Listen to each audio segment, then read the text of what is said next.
था, नाम से हर दिशाएं टहलती रही। काल का भी महाकाल वह खंग था, अंग में जोर था, जंग में शोर था। ऐसा सबरू आलोरी का जोड़ा रहा, दुर्गा बन शक्ति देवी भुजाओं पे थी। जैसा लोरिक रहे वैसा घोड़ा रहा।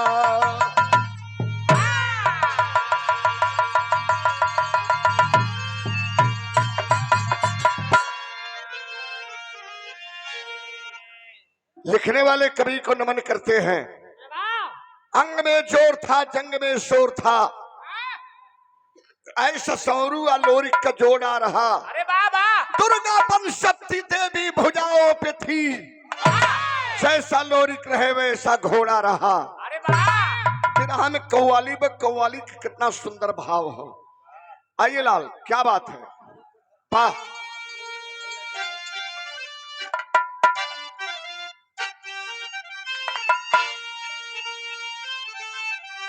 जवानी एक बार आवेली। अरे वाह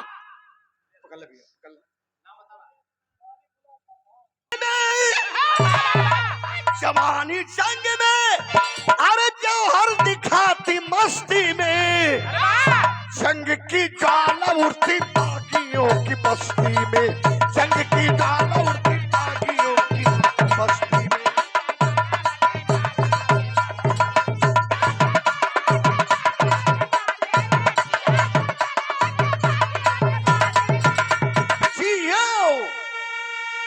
ए भैया, जवानी असर दिखावेली। जवानी के लहरा रहल आ मंजरी के लिया के गादी गढ़ गो आ अगोरी से लिया के गादी गढ़ गौरा में बैठौल। यदुवंश का हंस वीर लोरी एक रात के मिलन रहल। आ सवेरवा जौन भयल कुसमापुर लड़गिल नजर रानी चनमा से। तो चनमा कला ए लोरी, अरे राजा अगर जवानी का मजा लेवे के हा तो गांव घर में ना कहीं दूर लेके चला।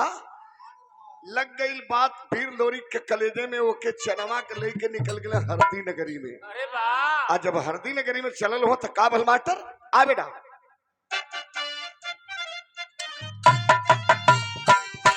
कौरा का पीर बघेला हरदी में रंग जमाया,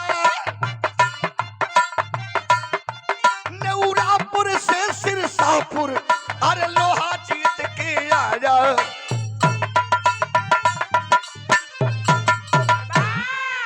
हरदी नगरी का राजा महुअर के पता लगल कादी गढ़गौरा के यदुवंश का हंस वीर लोरी कायल हो।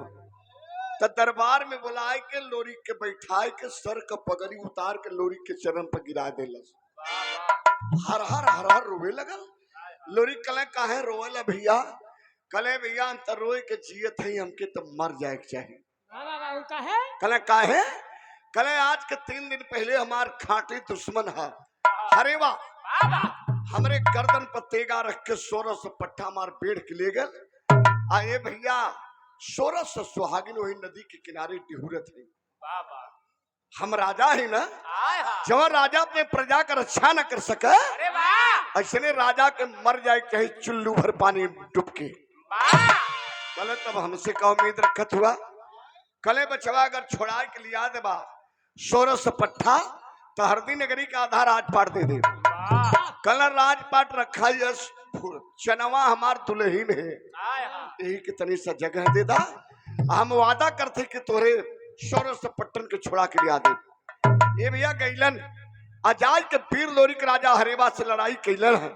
1600 पट्टा छोड़ा के लेके जब हरदी नगरी में अइले तो 1600 सुहागिन वीर लोरी के लगली आरती उतारे। आरती उतारे में खे जमुनी नाम के जादूगरनी रहल। 12 भैंसा बंगाला जादू जानता हल। जमुनी सुक्कन पानी के रहल जब देखल पीर लोरी के जमानी हो तो जवनिये पर मोहाई गई। हम बताइल कि बढ़िया मेहरारू के देख के मर्दे ना मोहित है।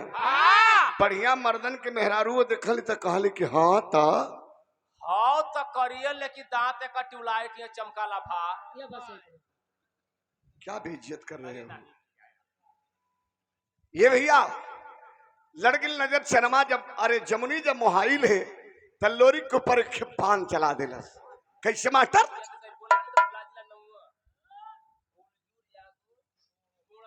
फुलजू यादव टोलरपुर से शानदार 100 रुपया पुरस्कार भैया के प्रणाम दे बेटा आओ अरे लोरी का देख जवानी जमुनी ने ली लगड़ाई तब फेंक मोहनी मंत्र जादू का जाल बिछाई मार के मोहनी मंत्र निकल गई लोरी खिंचाई या तो जैसे फिबिकील पकड़ लेला समझे तो ले जाए कोई मैखाने में मदिरा पियाई के लुटा देहलस रात के मर्द बनावे दिन में मदिरा पिया के लुटा दे 3 महीना बीत गल अरे वाह वही हरदी नगरी में बहुरहिया बन के चनवा लोरी के खोजे लगल कैसे मास्टर उठल बेटा दे तब अरे लोरी के कलाई के जमुनी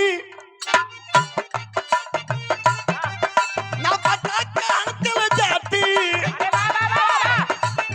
इनके उनके घर जाकर तब चनमा पता लगाती जब हुआ नजारा मालूम चनमा को चिंता थाई तब लोरी से सारी बात बताई मार बाबू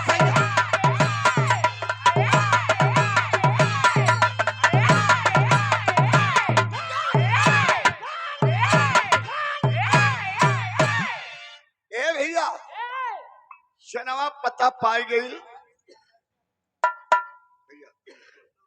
चनवा पता पाई गई वह जमुनी जादूगरनी लोरी के फसौले है चाय के जमुनी के घरे के अगल बगल घूमे लगल एक दिन भोरहरिया में लोरी के निकलबे तो कैले अरे वाह आज जब निकलना हो तो ये भैया जाय के चनवा कलाई पकड़ लेहला अरे वाह अब पकड़ के कलाई रोवे के बात कहे तर्ज बदल गई बेटा कौन गीत बा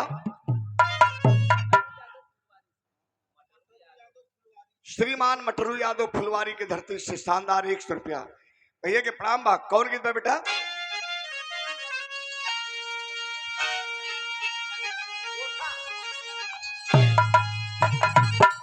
बारह दशक 12 गवैया 12 जमाना अरे वाह गजब तासीर रहले कुल गीत का स्वर्गीय रामदेव गुरु गावे अपने मिजाज में गावे बड़ी मसल के गावे वाह कौन गीत बेटा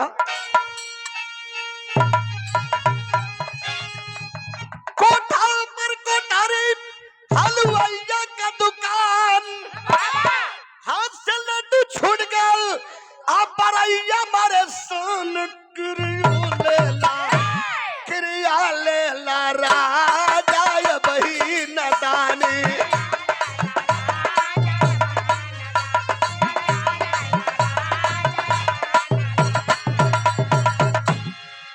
अजय पुल्लू गुरु का पारी आवे तो तरीके में ढरकाए दे अरे वाह कैसे मास्टर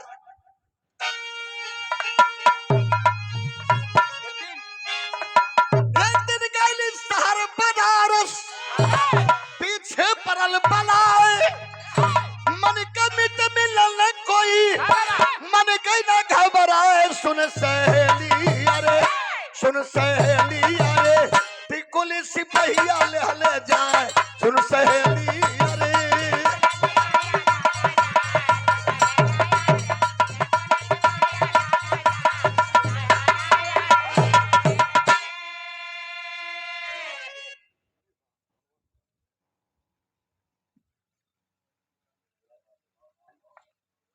श्रीमान विजयलाल यादव फुलवारी खुर्द से पहलवान साहब श्री विजयलाल यादव पहलवान साहब और प्रधान पद के बड़े प्रबल दावेदार हैं ये नेता नहीं आपका बेटा बन करके गांव सभा का सेवा करना चाहते हैं और माता रानी आपकी मनोकामना पूर्ण करे शानदार 500 रुपये का आशीर्वाद पहलवान भैया के चरणन में हमारे बहुत बहुत से प्रणाम सकल पंच के प्रणाम में आशीर्वाद की कामना ता जिंदगी रहेगी वाह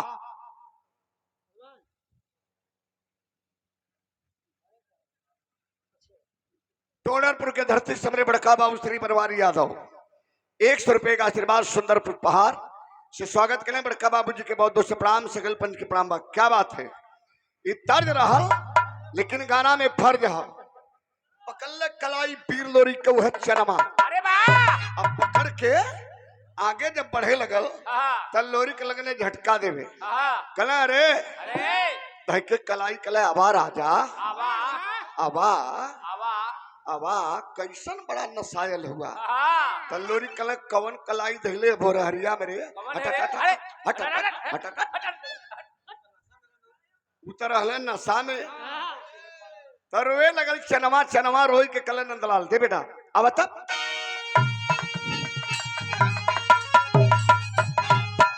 अरे मुंह के दीपक पान कहाला कुल के दीपक लाल गौरा से आका जब बाबा सवाल सुना साजाना हो, सुना साजाना हो, पोहा में भाईल बाबवाल सुना साजाना हो।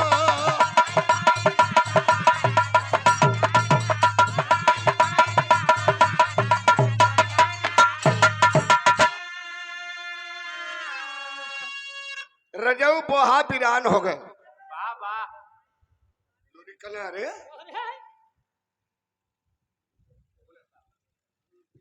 हमरे भैया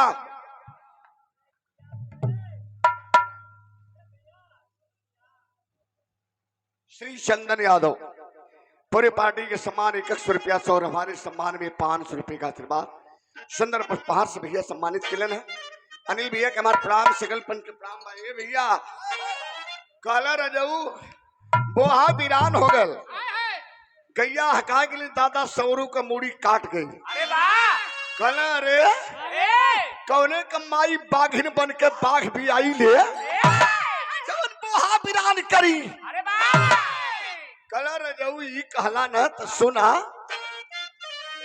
अरे गईला मोहाय देख के वह जमुनी का चूड़िया आ कटल देवसिया दादा सवरू का मूड़िया।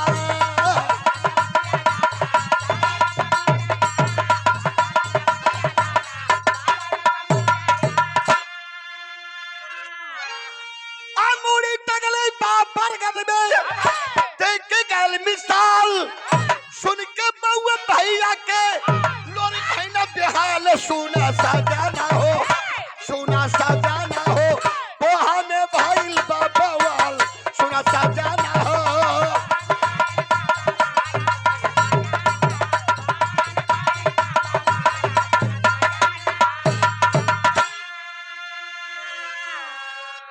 देवसिया मूड़ी दादा का काट ले गए, पीपरीगढ़ में ले जाए के पीपर में टंगले है। लोरी कल तो जनली कैसे कल भगवान ने कल तक बदन में आगी लग गई, पोहे का सरदार निकल गई ले तब बदन में आग लग गई। कल रुकल रहा अंदरवा गई चनमा इतना से पाती ली आई और एक पाती निकाल के जब पढ़े लगना है तब पतिया का बतिया लोरी का छतिया छेदे लगल। मंजरी रानी लिख के कादी गढ़गौरा से हरदी में भेजले रहा। ये हमारे तर्ज बदल गई बेटा, कौन की बात। एक लाइन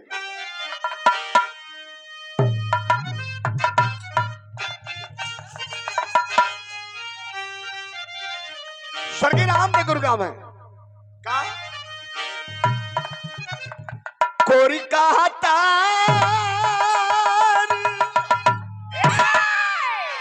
कोरी कहतारिया सासु जमावैली आया मेरी तनावैली छोरा नवराधा हो काधा मान मोह।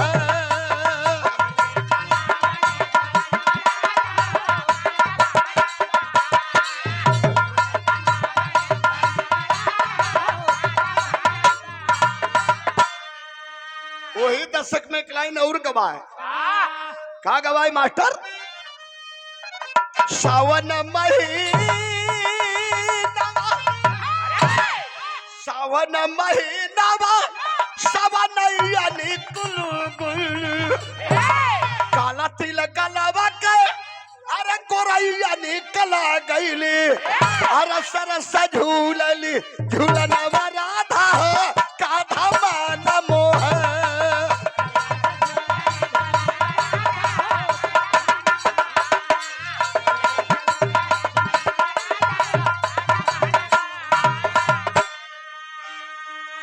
रानी मंजरी लिखले रहल गाड़ी गढ़गौरा से पीर लोरी बदे का लिखले बेटा वाह आपन लइका आन के अरे में हरिया निकला गईली कैसे आपन लइका दूसरे के मेहर सबके निकल गईली कैसे मान ला दुआरे बिरहा गा के सवेरे दुआरे गईला अपन लइका देखला कैसन हो धूर माटी लगौले है करिया है गोर है गंदा से गंदा है ओके धर से जाके उठा लेबा उठाए के गोदी में लगवा खिलाए पिला हमार बाबू हूँ हमार भैया हूँ हमार बाबू हूँ हमार भैया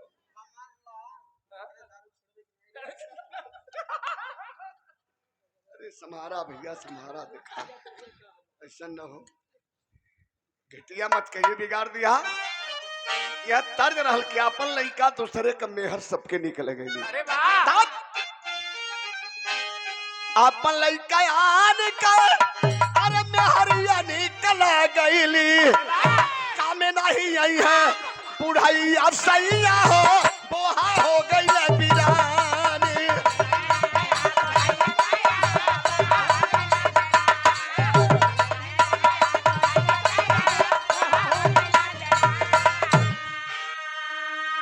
भिखिया न चढ़ाई अटक से चनमा सबतिया छेदला करे जाता था सबरु का मबूतिया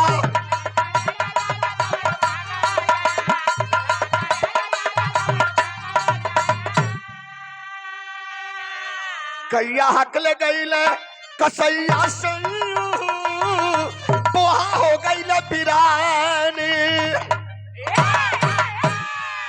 इतना सुनत सुनत बाबू जागल जमानी यदुवंश के हंस पीर लोरी का विराहक पर्दा चढ़ गई बेटा चढ़ा दे लाल देता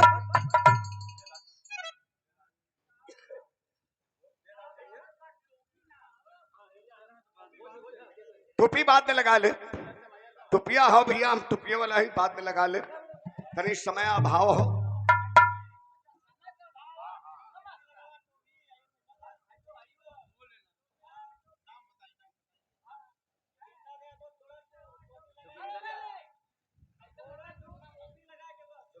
भैया जोगिंदर यादव टोलरपुर से कहना टोपी लगा के ठीक है भैया हो दे लगा देला जोगिंदर भैया तुहार आदेश सलाखों पर हो लगा देला बिल्कुल रुका भैया रुका रुका मर्दवा टोपिया ना गावले हम ही भी रहवा गाइला बड़बड़ बड़ बनाई लगा ले ए भैया तनी देखा का बेल बाटर जागिल जवानी पीर लोरी के जहिया दादा कमऊ सुनला है आज जब जगल जवानी तो पर्दा एक खेल लगल बेटा वाह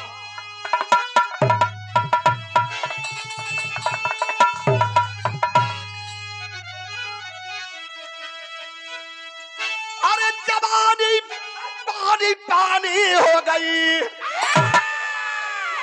ए नंदलाल फिर ना जवानी आई बेटा तनी औरो माज अरे जवानी पानी पानी हो गई साले बिरहा बेतना धीमा पड़ रवानी अरे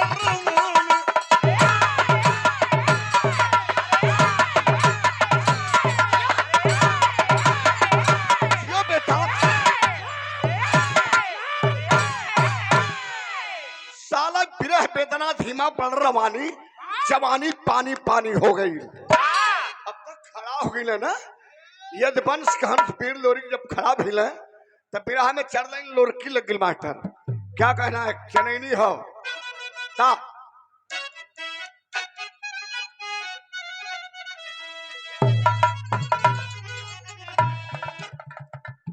भोजपुर प्रधान राम केश यादव जी के पुत्र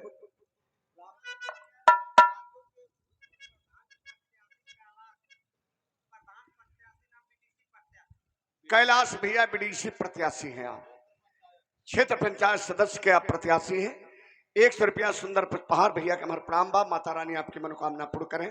आइए चनैनी है बेटा, श्रीमान श्याम नारायण यादव जे 200 रुपए का पुरस्कार भैया के चरणन में हमारे प्रणाम बा। साधु प्रधान फुलवारी से 11 रुपया पुरस्कार भैया के हमारे प्रणाम बा। क्या बात है, चुनौआ टर गले से प्रधान जी लोग थम गल हुआ का। चुनौआ होबे करी, जितने बढ़िया माल पानी खर्चा करीजिए उतने वोट से वो आगे रही।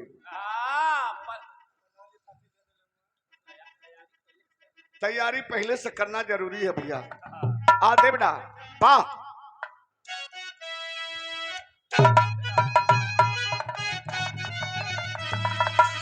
राम राम राम राम राम राम राम राम कहल तकर बे या पर हिरबा पर जल बातमान। अरे दुर्गा फनकत रहली भाईया,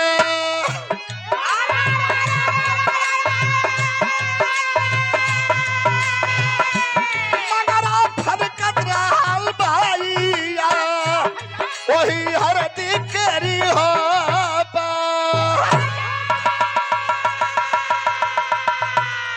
अरे दहीन दुर्गा रहली पीरावा,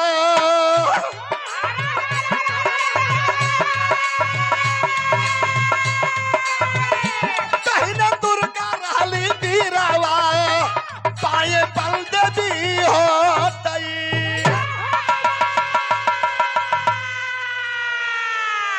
तहिने भुजा पर दुर्गा, बाएं भुजा पर बलदेवी माई बन सकती तैयार भैली।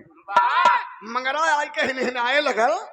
आए भैया मंगरा के ऊपर जब सवारी कैले है लगल एड़ा, जब मंगरा घोड़ा पर मैं किया तोरा बा का थोड़त नाई रे बचवा, फिर हवे से लड़ीला लड़ाई में तो देह ना धैला। अरे बिरहवा से ऐसे कहो ए भैया।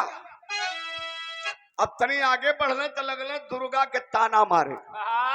कहो दुर्गा, सुनत थी कि भैया समरू काट के ना बोहा बिरान हो गल, गैया हाथ के दवसिया पिपरी गढ़ में ले गए, हमके बतौलू तक नहीं।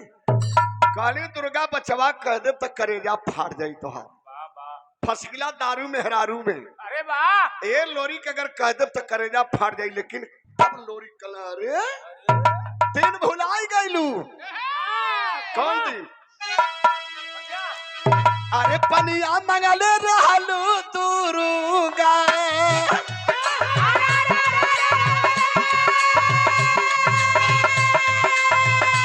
पनिया मंगले रहलू दुर्गा, दहली खूनवाई कई हो।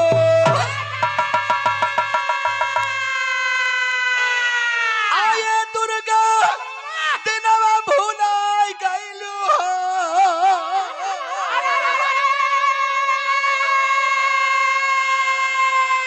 फसल बचवा बहो तो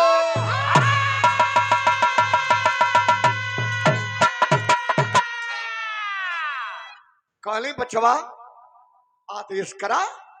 तब लोरी कल के रातों रात गादीगढ़ गौरा चले खे। अरे वाह, आए भैया जब रातों रात गादीगढ़ गौरा गई मगरा उड़ल हो, और जब उड़ल तब कभी लिखत हो कैसे मास्टर?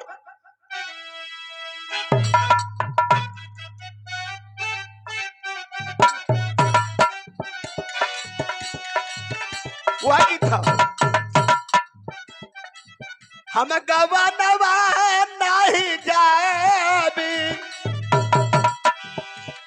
लेकिन गाना में भाव लिखल गल कैसे बेटा?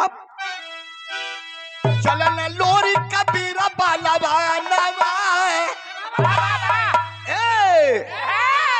चलन लोरी कबीरा बालवा नवा, लाल कैला नया नवाना।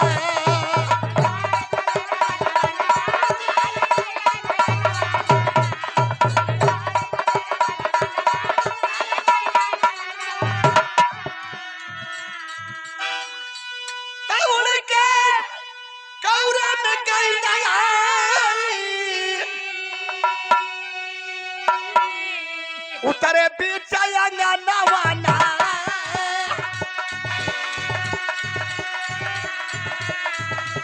पीछाया ना माना मजरी सग में सुतला मारा जनमा मजरी सग में सुतला मारा जनमा लाल कैला नया ना माना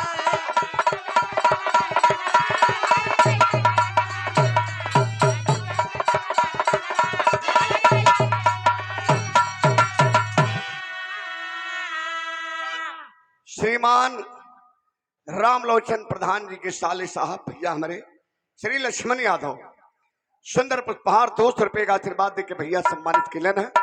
श्रद्धन में आपके नमन प्रणाम।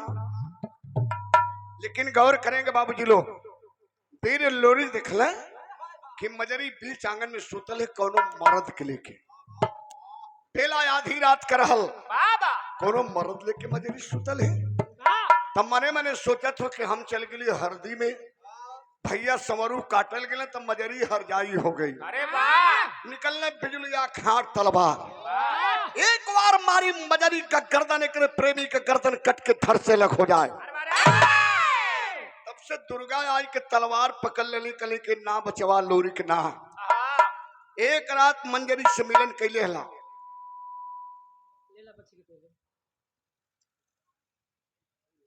बहुत सुंदर विरह की गायिका अमृता रंजन जी बहुत बहुत धन्यवाद। अभी आप लोग हम लोग जब आए तब तक बाबू का कार्यक्रम शुरू था अच्छा लगा और मालिक से शुभकामना है खूब बढ़िया गाँव में जहाँ लोग विरह के बगिया के हरा भरा रखें ये हमारी शुभकामना है। सुंदर पुष्पहार 500 रुपया पुरस्कार देकर के अमृता रंजन जी ने हमारा सम्मान किया है बहुत बहुत धन्यवाद बाबू के।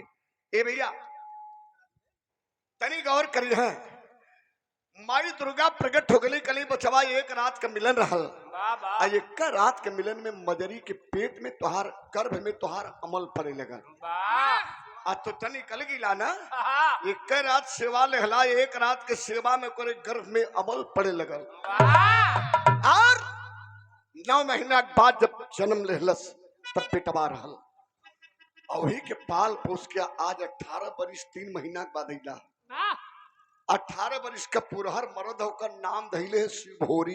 अरे वाह तोहरा बेटवा तबले मजरी जाग गई। आज मजरी जाग गई तो दुर्गा उड़ के बड़ेरी पे चल गई जब जागल था चारा लगाए के लोरी के पैर छुए थे हर हर हर हर मंजरी रो थे तबले शिव भोरी भी जागल कल करे माई कोनो घरवा में गुंडा मवाली हो रतिया के कारे तलवारिया रे सारे का मुट्ठा काट ले। अरे वाह तब से मजरी दबाए दिला लोला कल चुप चुप चुप तो के पता ना है ये तोर बाऊ हूँ बाऊ ए हराऊ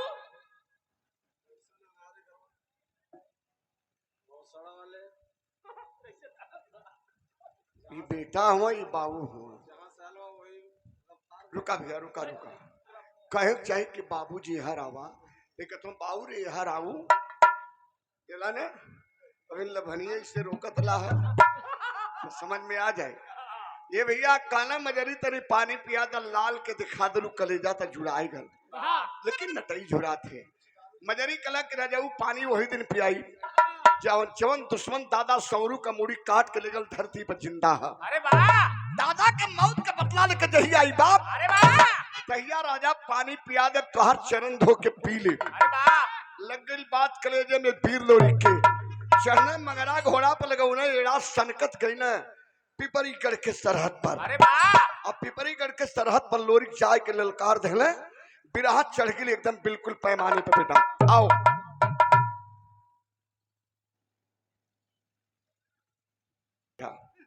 क्योंकि हमार कलर उनकर कलर एक कम मिले था ड्राइवर साहब का समझा ना एक गाना गौले ली पूरल एक गीत गौले ही पूरल मल भरथरी वाले बिरहा में मुखिया में खिललू रहरिया में खिललू भुलाई गिलू ना एक करियवा का सुधिया भुला गिलू ना ढेर लोग तो वह सोचेला।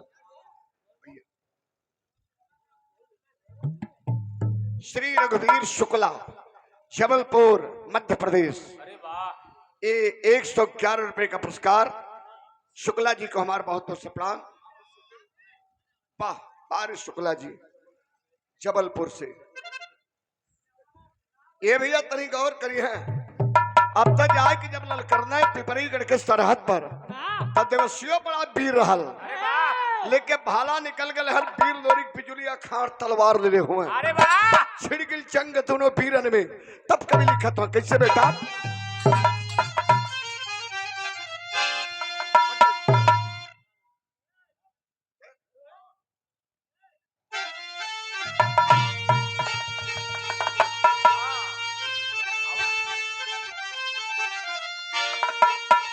अरे था गइल अरे बाबा बाबा बाबा सीने में जैसे ज्वाला लोरी के ग्वाला के पवल समर में याद मर्द से पाना लोरी के ग्वाला के।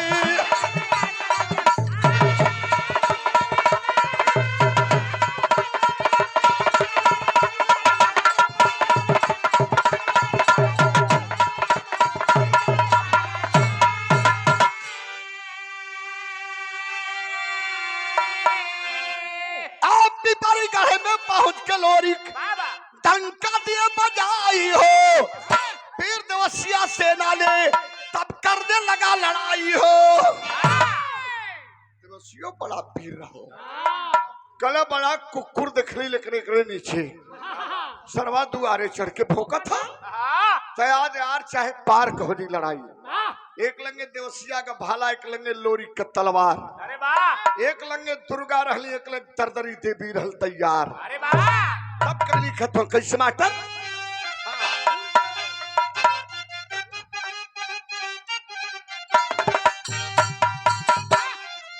खट खटते गवा बाजाई हो रनावा में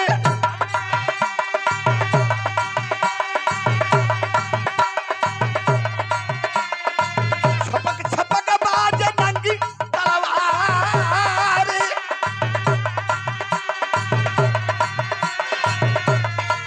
कट कट मुलिया गिरला धरती पर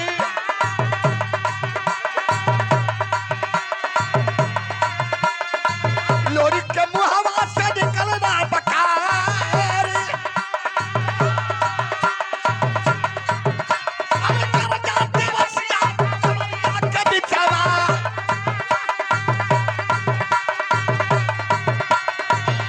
अरे कर जाते वसिया समरिया के बिचावा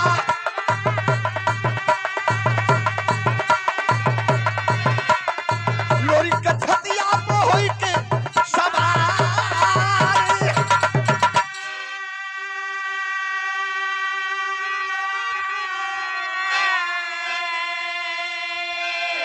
तीन दिन तीन रात न लोरी हटाए न देवसिया हटाए। लोरी पिजुलिया खाट तलवार से व्यवहार करे तो वार विफल हो जाए। ये भैया चौथे दिन जो रहल देवसिया देखलस कि अब ऐसे ना ई लड़ी ऐसे ना गिरी बस मरला तड़ाक से अंटी तड़ाक से फेंकाई गिले। अरे वाह आ लोरी जब गिरल हुआ अचके में चढ़ गल छाती पर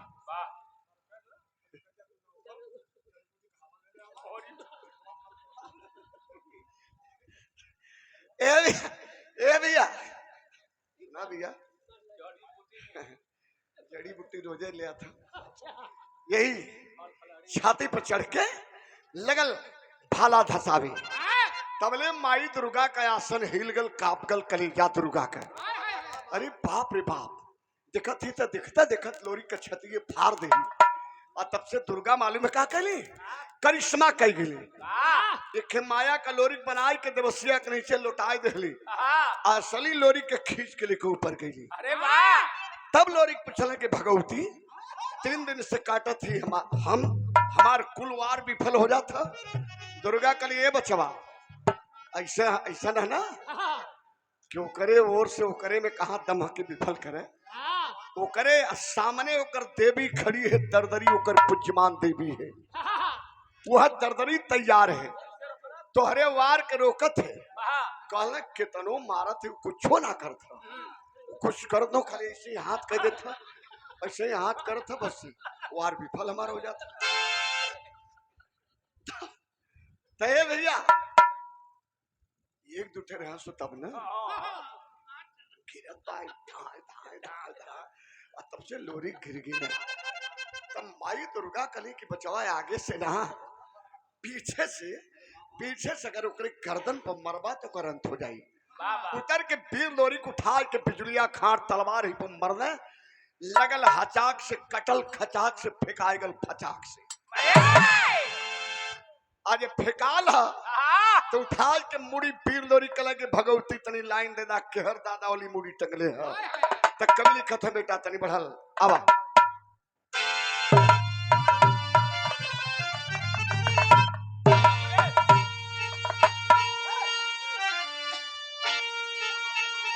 अपने भैया के बदलवा चुकाया पीरवा कैया लेके न बोहा में गौरा कहिरा।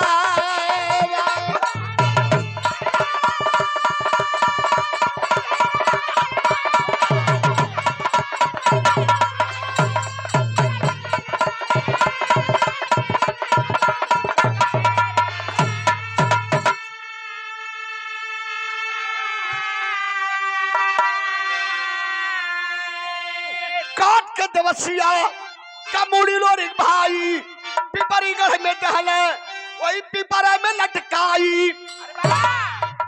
गौर करेंगे बाबूजी लोग हजारों मुड़ी टंगले हो पीपर के पेड़ पर और सबसे ऊपर मुड़ी दादा सौरू को रहल ले जाए को जने देवसिया कमुड़ी लोरी टंगले दादा वाली मुड़ी जब नीचे लिखे देखे माया मिलल पंचो माया के रूप में बोहावली गैया रहली दादा सौरेली कुल टिहुरत रहली पेड़वा के गोठाए के कल पर रोए मुड़िया देख के होकरल करे। आज जब उतार के मुड़ी लेके गैया मैया लगली चाटे लोरी के लगल रोवे कला के हे गौ मतवा चला चलल अपने उतन के 3 महीना में कितना थौस के मर गई। आज उन बचल है बिल्कुल हिलो हो गल है। आगे आगे लोरी दादा सौरू का मुड़ी लेके पीछे पीछे बोहावली गैया आज जब बोहा में ली तो पसर के चरे लगली।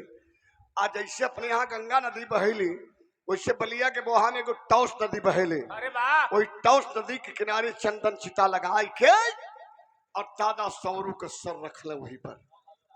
धड़ बोहा के चप्पा में खोजत लेकिन धड़ ना मिलल धड़ धरती में दबा दिले रहल। वही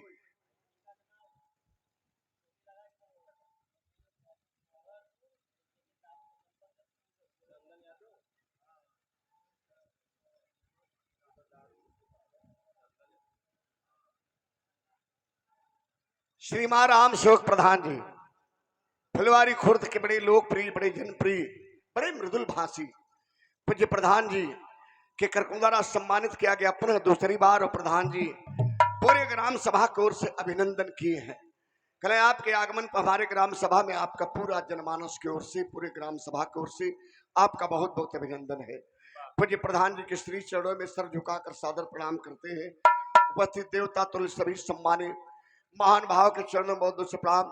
चंदन ठीका रावल 111 रुपए का पुरस्कार तारू के लिए संपर्क करें। चंदन देसी दारू ठीका वाले रावल तारू के लिए संपर्क करें। क्या बात है बहुत लोग लाइन में हो जाए भैया। छोटाऊ मलिकार होलीपुर से आढ़त मालिक महोदय इस शानदार 100 रुपए का पुरस्कार। उमेश यादव भैया टोलरपुर से भैया के चरणन में हमारा दमन प्रणाम शिकल पंच के प्रणाम। लेकिन पंचो कहना हो वीर लोरी चंदन चिता लगाए के दादा वाली हुए मूड़ी वही चिता पर जलौल है ता संस्कार के लिए घरे विशाल भंडारा का आयोजन कैना हितनाथ गांव घर पूरा बोहा सारे लोग न्योतल गए सब लोग आए के और दादा के नाम पर 13वें संस्कार में भंडारा खैले सब बड़ा बढ़िया आयोजन के लिए तो सपूत बेटा जे होला खानदान के लोगन के जो काम बचल हला उस सपूत बन के करावे के काम करेला। जैसे वीर लोरी दादा सौरू के 13 संस्कार कैले तो आ बेटा कैना संस्कार तास नदी के तीरवा कैया ले कैना बोहा में गौरा कहिरा।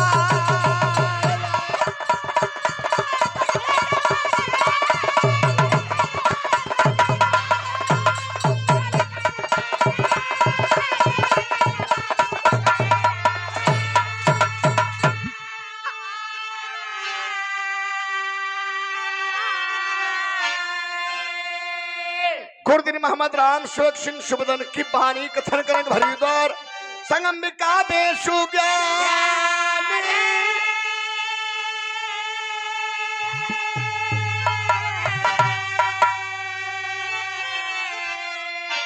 अरे जवानी पानी पानी हो गई बेशु राम जन्म के क्या करी है अभिमानी जवानी पानी पानी हो गई।